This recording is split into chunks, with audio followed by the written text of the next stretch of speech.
Yo, it's for your Mokwa Badali Update TV. Besasa number channel so I'm over hit adom be subscribe. But like Ashama one pen semi be at so and be at your jemre near that Jemon sim new young quitting some man de etwago at you for Mobakaya MPP4 a bar by mono or mobile lanche GPS digital address app system be our my gun na app system no mo de ba o my Ghana mo no e ka MPP for sure mo bo that app no ho no e 2.5 million US dollars. Okay, na sa 2.5 million US dollars no NDC for hwehwe mu wo that app no ho say app no before say omo enfamra na exist dada na app no kwa na wo Google Play Store exist here. Get me say it would din foforo na due to say o ma koye hu maintenance na so o ma akopikosu no e no mo dia create o mo different system o ma to ni din that GPS app on ye na NDC for say okay eno de enkenye hwe na how come say ultimate ka say what may invest 2.5 million US dollars award that happen native for you mongram esewani ensese ka ensam de e bia beto ya pono so pa ye ba de ka ho bia enso ye beba abedomo when there was nothing like that. Bawumia, the man who said that Ghana now needs concrete roads and that this government was going to begin to build concrete roads. Where are the concrete roads? They've done one around Tema. By a private company.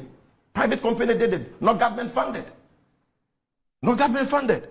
This is the same man who told us that John Mahama had imposed too many taxes on Ghanaians and that the taxes were hurting the economy. Now John Mahama must know that we are in a global economy, and when you impose taxes like that, they hurt the economy.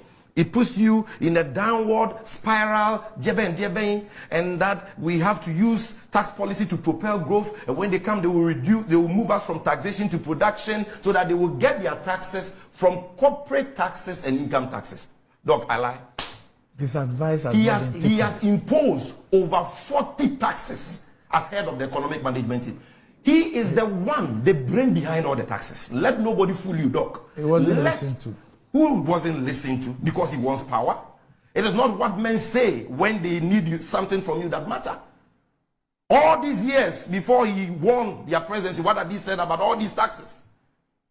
Have you forgotten so soon the fight we fought against the e-levy, including Supreme Court actions, including even fiscal costs in parliament? What these people did?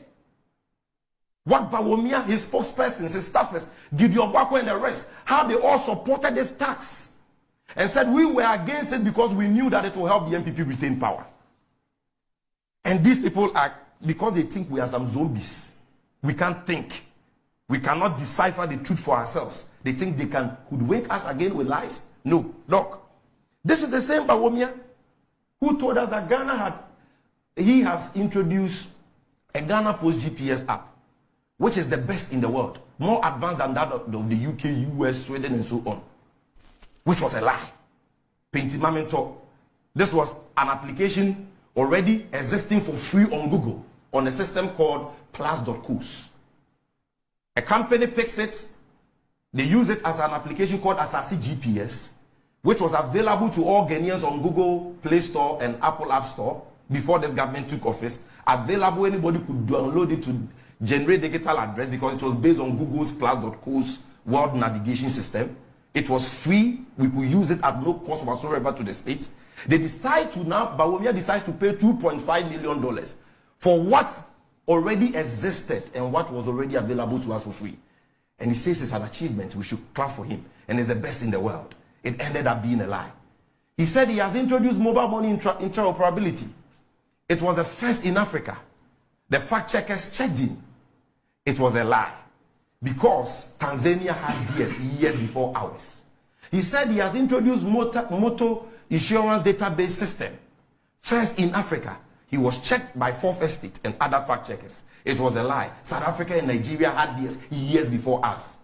This is a man who is a chronic liar, a pathological liar, bereft of any credibility. You believe him at your own peril. And that is why all the polls before he spoke and after he spoke are pointing to one thing. Ghanaians are saying they don't trust him. You saw the way he was panting, sweating, talking and all that. Yesterday when he finished, he was wet with sweat. Nobody believes him again. Because anything he's saying today, he said more lofty things than that in 2012, 2016. We gave him the opportunity, and now we know the outcome. Look, he who feels it knows it, like Bob Marley said. Your daddy Jem no nim say the decision. Like Bawumia said, after all is said and done, the economy is your pocket. No amount of economic gymnastics can change that. We know the state of the economy we bequeath to him. We gave you an economy that was vibrant. An economy that was doing so well, and I'll come there. Now he said that the economy was in a mess, the meat was down to the bone, and so on and so forth. A declining economy. You see, everything Dr. Bawumia said yesterday, the speech he read, was nothing but a compendium of three things. Barefaced lies, number one. Number two, ridiculous excuses. Number three, deceptive promises. Let's start with the lies. Lie number one, paragraph 75 of the speech.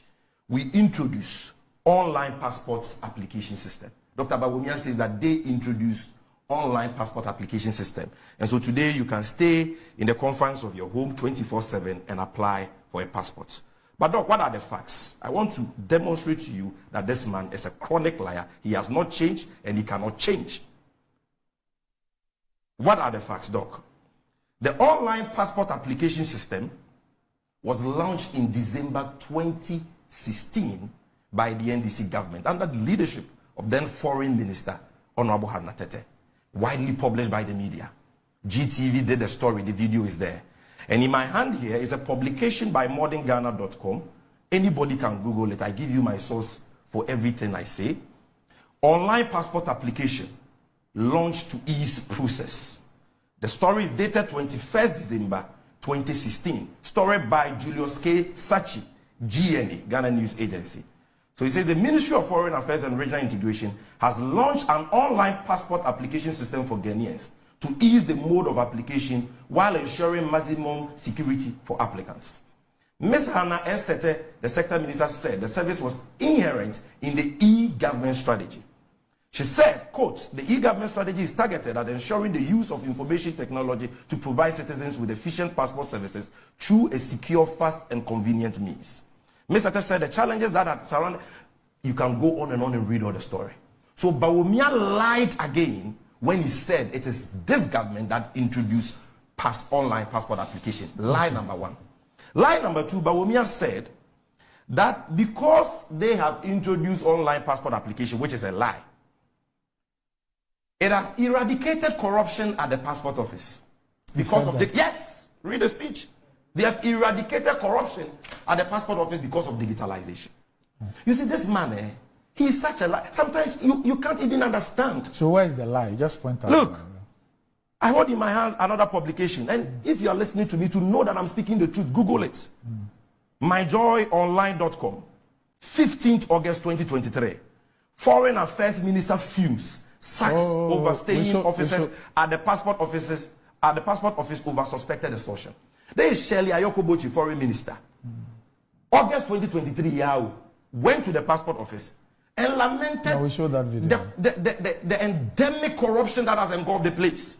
The story reads, Minister of Foreign Affairs and Regional Integration, Shirley Ayokobochi, has raised her apprehension regarding the ongoing prevalence of extortion and corruption practices with the passport office. Read the entire story. You will see how the woman lamented the endemic corruption that has engulfed the passport office and threatened people that he was going to transfer them and so on and so forth. Why would Bawumia, a whole vice president, haven't you learned?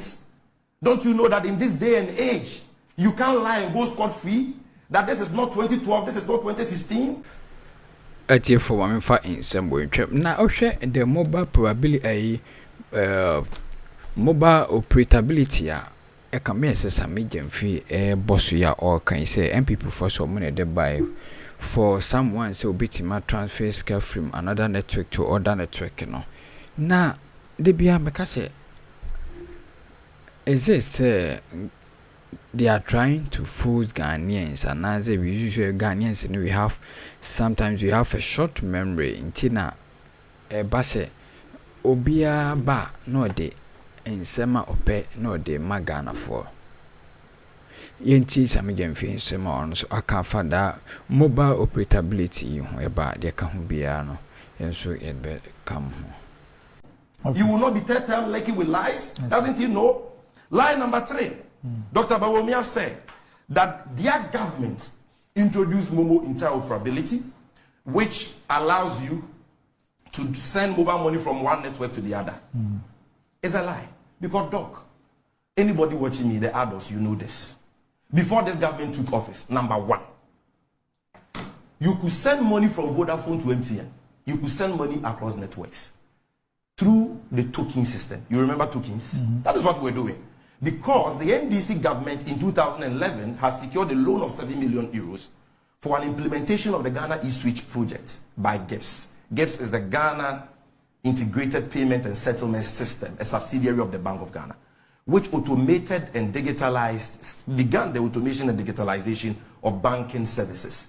Because hitherto, it took you a long time to make a transfer or even to cash a check. So we introduced that thing. And as part of that e-Switch program, the token system was introduced. So you could send money from MTN to Vodafone using the token system. It is not new. Now, even with this current mobile interoperability, where you can do it without the token, from one network to the other seamlessly, and also from your bank account to your mobile phone number. Doc, before this government took office, the Bank of Ghana, which is the one implementing this policy, had already signed a contract with a company called Septin to implement mobile money interoperability. Bawumia came, the man who claims to be a mere advisor, he was able to walk to the office of Bank of Ghana, a constitutional autonomous body, got them to drop Septin, got them to procure the services of another company of his choice, on grounds that our deal was inflated by 4.6 billion cedis, a total lie. Because the Septin deal, which was going to do the same thing, mobile money interoperability, and connect our mobile accounts to our bank accounts, was free. Government was not going to put in a dime. It was an agreement on build, operate, and transfer basis. The company, Septin, was going to use its money to build the entire system. They were going to get their fees from consumers, users of the platform. Just like today, when you do Momo, you pay a fee. So those were the fees they were going to get. Over a 15 years period, the total fees was going to be 4.6 billion. But that was a gross. They will have to now deduct their investment costs and other operation costs to get their profits. But Bawumia just presented this to Ghanaians as the Mahama government executed an inflated deal and now decided to change the company, brought in a new company. So before you came, we had already thought about Momo interoperability. You could send money from one network to the other through the token system. We had also signed a contract for this seamless Momo interoperability platform. You came and abrogated it. It is not new. Anybody can check the facts. Lie number 4. Dr. Bawumia says they have created 2.1 million jobs. You see, Doc, as for Dr. Bawumia, I don't know. I don't know what this man is looking for in this world. Because sometimes you ask yourself, how can a man be so deceptive, so dishonest? So what's dishonest about the claim? Yes. You see, when you want to know that somebody is lying, check their story, check their accounts. You will see contradictions. Once you see contradictions, those are your red flags for you to know right away that they are lying. Look, in 2021, February of 2021, the Minister for Employment, Ignatius Bafo, appeared before the Vetting Committee of Parliament. And he was asked a question as to the number of jobs the government has created. Check the dates. I'm giving you the sequence. February 2021. The minister said that the government had created 3 million jobs. This is the story, BNFT online. Over 3 million jobs created in a Kufuor first term. Ignatius Bafo, February 18, 2021. Over 3 million jobs comprising the private and public sector were created at the end of 2020. The first term of Akufo-Addo's government. Minister designate for Employment and Labor Relations, Ignatius Bafo, has told the Vetting Committee of Parliament. You can read the story he even attempts to give you breakdowns. Okay? Then, look, not just that. On 16 September 2022, the same Minister for Employment, look, if we want to know the number of jobs government has created, is it not sensible that it is the minister responsible for employment, those statistics, who have the fine details of the statistics? Yeah. So good. So he says in February 2021, the figure is over 3 million. Now, 16 September 2022, my job online, you can Google this again. Government has created 5.3 million jobs. Doc, can you believe it? 5.3 million jobs, Employment and Labor Relations Minister. The story reads, government has created 5.3 million jobs since assuming office in 2017. Employment and Labor Relations Minister, Ignatius Bafuwa. He gives a breakdown again. You can read the story. Then from 3 million, February 2021, to 5.3 million, September 2022. Then Bawumia now comes in 2023, 27th April 2023, in a tweet. And Bawumia says, we have created 2 million, he didn't approximate. So let me give you the specific figure. 2,255,928 jobs. Which date? 27th April 2023. Check Bawumia's Twitter handle. It is there. So the jobs that were over 3 million by 2020 increased to over 5.3 million by 2022 September. Now all of a sudden reduced to 2.2 million. And only yesterday he introduced a fourth different figure. He says now the figure is 2.1, no longer 2 million. These people, they can, jobs, they can just cut it 100,000 off. So now it is no longer 2.2 and over, but 2.1. Clearly, these are the words of a chronic liar. Look, the whole thing does not even make sense. If this government has created, in truth, 2.1 or 2.2 million or 5.3 million jobs or 3 million jobs, whichever you want to believe, Doc, whichever you want to believe, then they should have eradicated unemployment in Ghana. In fact, they should have been underemployment in Ghana. Underemployment in Ghana. You know why I say so? Because in 2016, Doc, the Ghana Statistical Service conducted the Ghana Living Standard Survey 7. And according to that report, page 89, you can check. They said the total number of Ghanaians 15 years and above who are unemployed are 1,027,594. So 1 million. 2016. If by 2020, Ignatius Bafuwa says they created 3 million jobs, then it means they eradicated this number. They created 1 million jobs and created 2 million in addition. So, I mean, you can understand that. Then the recent population census we did, 2021, the Ghana Statistical Service says that the total number of Ghanaians who are 15 years and above who are unemployed is 1,551,118. So, Doc, 2016, 1,027,000. 2021, 1,551,000. They say they have created 5.3 million jobs, 3 million jobs. Dr. Bawumia said 2.2, now 2.1. Then it means they have eradicated unemployment. That is how ridiculous, outrageous this claim is. If you have done so well like this in job creation, how come that the unemployment rate, which stood at 8.4% in 2016, has increased to an all-time high, 14%? How come? Only you create millions of jobs, and yet unemployment has almost doubled, the highest in the history of this country. Since they came, all the job creation